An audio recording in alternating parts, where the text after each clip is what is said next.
ઓમ શ્રી ગણેશાય નમઃ. નમસ્કાર દોસ્તો, સ્વાગત છે તમારું અમારી યુટ્યુબ ચેનલ ત્રિનેત્ર ભક્તિ. મિત્રો, આજે આપણે દેવશયની એકાદશીને ખૂબ જ ખાસ જાણીએ છીએ. તેમાં શું કરવું અને શું ના કરવું જોઈએ.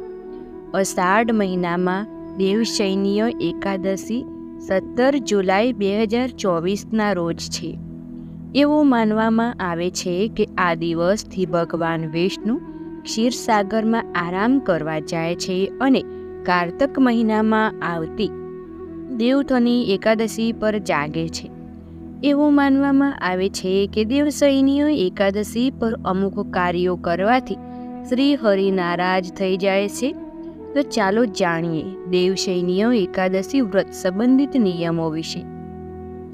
દર મહિનાના કૃષ્ણ અને શુક્લ પક્ષની એકાદશીને તિથિને વિશ્વના પાલનહાર ભગવાન વિષ્ણુ અને માતા લક્ષ્મીની પૂજા કરવામાં આવે છે. આ સાથે જ શુભ ફળ મેળવવા માટે વ્રત પણ રાખવામાં આવે છે. એક ધાર્મિક માન્યતા છે કે એકાદશીનું વ્રત કરવાથી સાધકના પાછલા જન્મોમાં થયેલા તમામ પાપો ધોવાઈ જાય છે. અષાઢ મહિનામાં દેવશયની એકાદશી વ્રત રાખવામાં આવે છે. આ દિવસે નિયમોનું પાલન કરવું જોઈએ. દેવશયની એકાદશી પર શું કરવું જોઈએ? આ દિવસે સવારે સ્નાન કર્યા પછી પીળા વસ્ત્રો પહેરવા જોઈએ, કારણ કે ભગવાનને પીળા રંગો બહુ જ પ્રિય છે. ભગવાન વિષ્ણુ અને માતા લક્ષ્મીની પૂજા કરવી જોઈએ. એકાદશી વ્રત રાખવાનો સંકલ્પ કરવો જોઈએ. આ સિવાય પૈસા, અનાજ અને કપડાનું દાન કરવું જોઈએ. ભગવાને અર્પણમાં તુલસીના પાન અવશ્ય સામેલ કરવા જોઈએ. તો મિત્રો, દેવશયની એકાદશીનું મહત્વ શું છે? બ્રહ્મવૈવર્ત પુરાણમાં દેવશયની એકાદશીનું વિશેષ મહત્વ વર્ણવવામાં આવે છે. આ વ્રતથી જીવનની તમામ મનોકામનાઓ પૂર્ણ થાય છે. આ એકાદશી અષાઢ મહિનાના કૃષ્ણ પક્ષની એકાદશી પછી આવે છે, જેને યોગીની એકાદશી કહેવામાં આવે છે. અષાઢ માસના શુક્લ પક્ષની એકાદશીને દેવશયની એકાદશી કહે છે. આ એકાદશીથી ચાતુર્માસની શરૂઆત માનવામાં આવે છે. આ સમયગાળામાં લગ્ન વગેરે જેવા કોઈ શુભ કાર્યો કરવામાં આવતા નથી. એવું મનાય છે કે આ દિવસથી ભગવાન શ્રી હરિ વિષ્ણુ ક્ષીરસાગરમાં સૂઈ જાય છે અને 4 મહિના પછી તેઓ જાગી જાય છે. તે દિવસ દેવઉઠની એકાદશી કહે છે. વચ્ચેના અંતરાલને ચાતુર્માસ કહે છે. દેવશયની એકાદશીને દેવશયની મહા એકાદશી, થોલી એકાદશી, હરિ દેવશયની, પદ્મનામ શયની અને પ્રબોધની એકાદશી તરીકે પણ ઓળખવામાં આવે છે. દેવશયની એકાદશી ઉપવાસની કથા ધર્મરાજા યુધિષ્ઠિરે કહ્યું, હે કેશવ, અષાઢ શુક્લ એકાદશીનું નામ શું છે? આ વ્રત રાખવાની પદ્ધતિ શું છે અને કયા દેવતાની પૂજા કરવામાં આવે છે? શ્રી કૃષ્ણ કહેવા લાગ્યા, હે યુધિષ્ઠિર, હું તમને એ જ વાર્તા કહું છું જે બ્રહ્માજીએ નારદજીને કહી હતી. એકવાર દેવઋષિ નારદજીએ બ્રહ્માજીની પાસેથી આ એકાદશી વિશે જાણવાની ઉત્સુકતા દર્શાવી. ત્યારે બ્રહ્માજીએ તેમને કહ્યું, સતયુગમાં માધાતા નામના ચક્રવર્તી સમ્રાટનું શાસન હતું. તેના રાજ્યમાં લોકો ખૂબ જ ખુશ હતા, પરંતુ ભવિષ્યમાં શું થશે તે કોઈ જાણતું નથી. તેથી તેઓ પણ અજાણ હતા કે ટૂંક સમયમાં તેમના રાજ્યમાં ભયંકર દુકાળ પડવાનો છે. 3 વર્ષ સુધી વરસાદના અભાવે તેમના રાજ્યમાં ભયંકર દુકાળ પડ્યો. આ દુષ્કાળને ચારે બાજુ ભયનો માહોલ સર્જાયો હતો. ધાર્મિક બાજુના યજ્ઞ, હવન, પિંડ દાન, કથા, વ્રત વગેરેનો ઘટાડો જોવા મળે. જ્યારે મુશ્કેલી હોય ત્યારે વ્યક્તિને ધાર્મિક કાર્યોમાં કોઈ રસ હોતો નથી. પ્રજાએ રાજા પાસે જઈને પોતાની પીડા જણાવી. આ પરિસ્થિતિથી રાજા પહેલેથી જ દુઃખી હતા. તેઓ વિચારવા લાગ્યા કે મેં એવું કયું પાપ કર્યું છે કે મને આ રીતે સજા મળી રહી છે? પછી આ દુઃખમાંથી મુક્તિ મેળવવા માટે કોઈ ઉપાય શોધવાના ઉદ્દેશથી રાજા પોતાની સેના સાથે જંગલ તરફ પ્રયાણ કર્યો. ત્યાં ભટકતી વખતે એક દિવસ બ્રહ્માજીના પુત્ર ઋષિ અંગિરાના આશ્રમમાં પહોંચ્યા અને તેમને પ્રણામ કર્યા. આશીર્વાદ પછી ઋષિવરે તેમની તબિયત વિશે પૂછ્યું. પછી તે જંગલમાં ભટકવાનો અને તેના આશ્રમમાં આવવાનો હેતુ જાણવા માંગતો હતો. પછી રાજાએ હાથ જોડીને કહ્યું, મહાત્મા, દરેક રીતે ધર્મનું પાલન કરવા છતાં હું મારા રાજ્યમાં દુષ્કાળનું દ્રશ્ય જોઈ રહ્યો છું. આ કેમ થઈ? કૃપા કરીને તેનો ઉકેલ લાવો. આ સાંભળીને મહર્ષિ અંગિરા બોલે, હે રાજા, આ સતયુગ તમામ યુગોમાં શ્રેષ્ઠ છે. આમાં નાના પાપની ખૂબ જ આકરી સજા મળે છે. આ ધર્મમાં ચારેય તબક્કામાં પ્રવર્ત છે. બ્રાહ્મણ સિવાય બીજી કોઈ જાતિને તપ કરવાનો અધિકાર નથી. જ્યારે તમારા રાજ્યમાં શુદ્ધ તપ કરે છે, આ જ કારણે કે તમારા રાજ્યમાં વરસાદ નથી પડી રહ્યો. જ્યાં સુધી તે કાલ પ્રાપ્ત ન કરે ત્યાં સુધી આ દુષ્કાળ સંતુષ્ટ થશે જ નહીં. દુષ્કાળની શાંતિ તેને મારવાથી જ શક્ય છે. પરંતુ રાજાનું હૃદય એક શુદ્ધ તપસ્વીને શાંત કરવા તૈયાર ન હતું, જેણે ગુણોનું કાર્ય હતું. તેણે કહ્યું, હે ભગવાન, મારું મન સ્વીકારવા માટે અસમક્ષ છે. નિર્દોષ વ્યક્તિને મારી નાખું.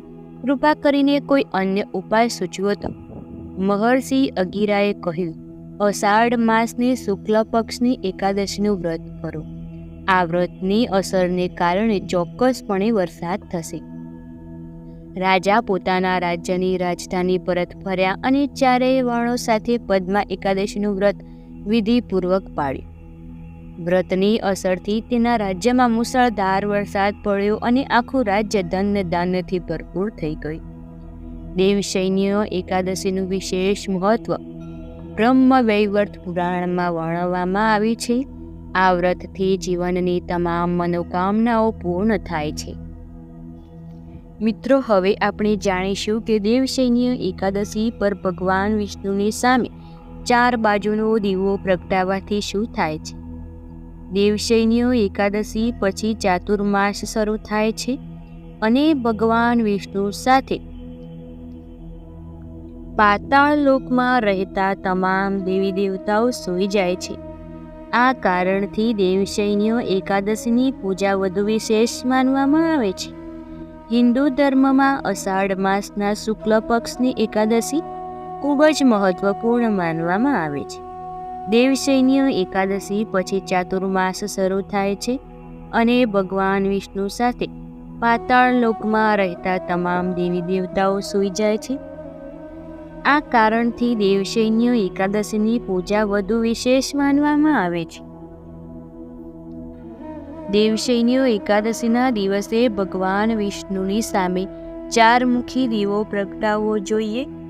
જાણીએ કે શ્રી હરિનારાયણની સામે 4 મુખી દીવો પ્રગટાવવાથી શું થાય છે.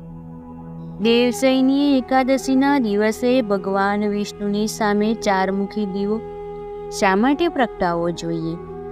18મી જુલાઈથી ચાતુર્માસ શરૂ થઈ રહ્યો છે અને દેવશયની એકાદશી 17મી જુલાઈએ આવી રહી છે. ચાતુર્માસ એટલે કે 4 મહિનાનો સમયગાળો. ચાતુર્માસ દરમિયાન તમામ શુભ કાર્યો બંધ થઈ જાય છે. તેમજ આ 4 મહિનામાં ગ્રહો અને નક્ષત્રોમાં ઘણા મોટા ફેરફારો થાય છે. ગ્રહો પણ નબળા પડી જાય છે. આવી સ્થિતિમાં દેવશયની એકાદશી પર 4 મુખવાળા દીવાને આ 4 મહિનાનું વ્રત પ્રતીક ગણીને ભગવાન વિષ્ણુની સામે પ્રગટાવવો જોઈએ. આ એ બતાવે છે કે ભલે ભગવાન વિષ્ણુ સૃષ્ટિનું સંચાલન કરવા માટે ભૌતિક રીતે ઉપલબ્ધ નથી, પરંતુ તેમના આશીર્વાદ હંમેશા તમારા પરિવાર પર રહે છે. દેવશયની એકાદશીના દિવસે ભગવાનની સામે 4 બાજુ દીવો પ્રગટાવવાથી ચાતુર્માસ દરમિયાન ઘરમાં અશુભ પ્રવેશ નથી થતો. ઘરમાં સકારાત્મકનો પ્રવાહ આવે છે. જો કોઈ પ્રકારનો ગ્રહ દોષ બની રહ્યો હોય તો તે પણ દૂર થઈ જાય છે અને આપણા બધા જ ગ્રહો શાંત રહે છે. દેવશયની એકાદશીના દિવસે ભગવાન વિષ્ણુની સામે 4 મુખી દીવો પ્રગટાવવાથી ઘરમાં સુખ સમૃદ્ધિ આવે છે અને દેવી લક્ષ્મીની કૃપા પણ પ્રાપ્ત થાય છે. ઘરની આર્થિક સ્થિતિ ખૂબ જ મજબૂત બને છે અને જે કોઈ કામ લાંબા સમયથી ના હોય તે પૂર્ણ થઈ શકે છે. દેવશયની એકાદશીના દિવસે આ પદ્ધતિથી ભગવાન વિષ્ણુનો જલાભિષેક કરો, બધી મનોકામનાઓ પૂર્ણ થઈ જશે. હિન્દુ પંચાંગ અનુસાર અષાઢ માસના શુક્લ પક્ષની એકાદશીની તિથિએ દેવશયની એકાદશી વ્રત રાખવાની માન્યતા છે. આ દિવસે ભગવાન વિષ્ણુની વિવિધતા પૂજા કરવાથી પરંપરા ચાલી આવી રહી છે. ભગવાન વિષ્ણુના જલાભિષેક કરવા માટેની સામગ્રી: ગંગાજળ, મધ, દૂધ, ઘી, અંતર, ફૂલ, પંચામૃત, જામીનપત્ર, મુદ્રા, દીવો, સૂર્યપ્રકાશ, નૈવેદ્ય, સેલ, કલાવા, કપડાં, જ્વેલરી, માળા. ભગવાન વિષ્ણુનો જલાભિષેક કઈ પદ્ધતિ કરવો જોઈએ? ભગવાન વિષ્ણુ જલાભિષેકની પદ્ધતિ એ છે કે સૌપ્રથમ સ્નાન કરો અને સ્વચ્છ વસ્ત્રો પહેરો. પૂજા સ્થળને સાફ કરો, શુદ્ધ કરો. સ્નાન સ્થાન પર ભગવાન વિષ્ણુની પ્રતિમા અથવા મૂર્તિ સ્થાપિત કરો. શંખ ફૂંકીને પૂજાની શરૂઆત કરો. ભગવાન વિષ્ણુને પંચામૃતથી સ્નાન કરાવો. ભગવાનને ગંગાજળ, દૂધ, દહીં, ઘી, મધ, અંતર વગેરેથી અભિષેક કરો. વેલાના પાંદડા, ફૂલો અને પ્રસાદ ચડાવો. તે પછી ધૂપ અને દીવો કરવો જોઈએ. ભગવાન વિષ્ણુની આરતી ગાઓ અથવા મંત્રોનો જાપ કરો. ખાસ કરીને ભગવાન વિષ્ણુને સ્નાન કરતી વખતે આ મંત્રનો જાપ જરૂર કરવો જોઈએ. વિષ્ણુ સહસ્ત્રનામન ઓમ નમો ભગવતે વાસુદેવાય. ઓમ વિષ્ણુ વિષ્ણુ ભગવાન વિષ્ણુનો જલાભિષેક કરતી વખતે તે પાણીને એક વાસણમાં નાખો. જલાભિષેક કરતી વખતે ભગવાન વિષ્ણુના સ્ત્રોતનો પાઠ કરવાથી ફાયદો થઈ શકે છે. આ સ્ત્રોતનો નિયમિત પાઠ કરો અને પછી ભગવાન વિષ્ણુને શણગારો. આમ કરવાથી વ્યક્તિના જીવનમાં ચાલી રહેલી તમામ સમસ્યાઓ દૂર થઈ જાય છે. સુખ, સમૃદ્ધિ અને સૌભાગ્યમાં પણ વધારો થઈ શકે છે. દેવશયની એકાદશીના દિવસે શાલિગ્રામની પૂજા કેવી રીતે કરવી જોઈએ? શાલિગ્રામજી, ગંગાજળ, પંચામૃત, દૂધ, દહીં, ઘી, મધ અને પાણી, તુલસીના પાન, ફૂલ, ફળ, સૂર્યપ્રકાશ, દીવો, કપૂર નૈવેદ્ય અર્પણ કરવો જોઈએ. દેવશયની એકાદશીના દિવસે શાલિગ્રામની પૂજા કરવા માટે દેવશયની એકાદશીના દિવસે સવારે બ્રહ્મ મુહૂર્તમાં જાગીને સ્નાન આદિ વગેરે કરીને ભગવાન વિષ્ણુનું ધ્યાન કરો. આસન સ્થાપિત કરો અને તેના પર ભગવાન વિષ્ણુનું ચિત્ર અથવા પ્રતિમા મૂકો. શાલિગ્રામજીને સ્નાન કરાવો. ગંગાજળ, પંચામૃત અને તુલસી જળથી સ્નાન કરવું શ્રેષ્ઠ છે. શાલિગ્રામજીને સ્વચ્છ કપડાથી લૂછીને આસન પર સ્થાપિત કરો. ભગવાન વિષ્ણુ અને શાલિગ્રામજીને ફૂલ, ફળ, ધૂપ, દીવો, કપૂર અને નૈવેદ્ય અર્પણ કરો. ભગવાન વિષ્ણુ અને શાલિગ્રામજીની આરતી ગાઓ અથવા મંત્રોનો જાપ કરો. દેવશયની એકાદશી વ્રત રાખવાનો સંકલ્પ લો. દિવસભર ભગવાન વિષ્ણુ અને શાલિગ્રામજીનું ધ્યાન કરો. રાત્રે ભોજન ના કરવું જોઈએ. બીજા દિવસે સૂર્યોદય પછી ઉપવાસ તોડો. બ્રાહ્મણોને ભોજન કરાવો અને દાન આપો. પછી તમારું ભોજન જાતે જ ખાઓ. દેવશયની એકાદશીના દિવસે ભગવાન વિષ્ણુના મંત્રનો જાપ કરવાથી લાભ થઈ શકે છે.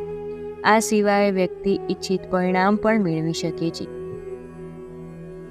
દેવશયની એકાદશી 2024માં શું કરવું અને શું ના કરવું જોઈએ? દેવશયની એકાદશીના દિવસે ભગવાન વિષ્ણુની સામે ઘીનો દીવો પ્રગટાવો, જેના કારણે ચાતુર્માસ દરમિયાન પણ ઘરમાં સુખ સમૃદ્ધિ બની રહે. આ ઉપરાંત આ દિવસે વિષ્ણુ સહસ્ત્રનામનો પાઠ પણ કરવો જોઈએ. દેવશયની એકાદશીના દિવસે ભગવાન વિષ્ણુ અને માતા લક્ષ્મીની પૂજા કરતી વખતે ઘરમાં શંખ સ્થાપિત કરવો જોઈએ. ઘરમાં શંખ લગાવવાથી ચાતુર્માસ દરમિયાન ઉદ્ભવતી કોઈ પણ નકારાત્મક પ્રભાવિત થતું નથી. દેવશયનીના દિવસે કાળા વસ્ત્રો ન પહેરવા જોઈએ, કારણ કે કાળો રંગ નકારાત્મકનું પ્રતીક છે. આવી સ્થિતિમાં આ રંગ સાથે જોડાયેલી વસ્તુનો ઉપયોગ ના કરવો જોઈએ. આ રંગના કપડાં પહેરવા અશુભ માનવામાં આવે છે. દેવશયની એકાદશીના દિવસે ભૂલથી પણ પીપળા કે તુલસીની પૂજા નહીં જ કરવી જોઈએ, ન તો તેને સ્પર્શ કરવો જોઈએ. ઉપરાંત દેવશયની એકાદશીના દિવસે સાંજની આરતી વખતે ઘંટ વગાડવો જોઈએ નહીં, કારણ કે એકાદશીના સાંજથી દેવો સૂઈ ગયા હોય છે. મિત્રો, વિડીયો પસંદ આવે તો વિડીયોને લાઇક, શેર, કમેન્ટ કરજો અને ચેનલમાં નવા હોય તો ચેનલને સબસ્ક્રાઈબ કરજો. ધન્યવાદ.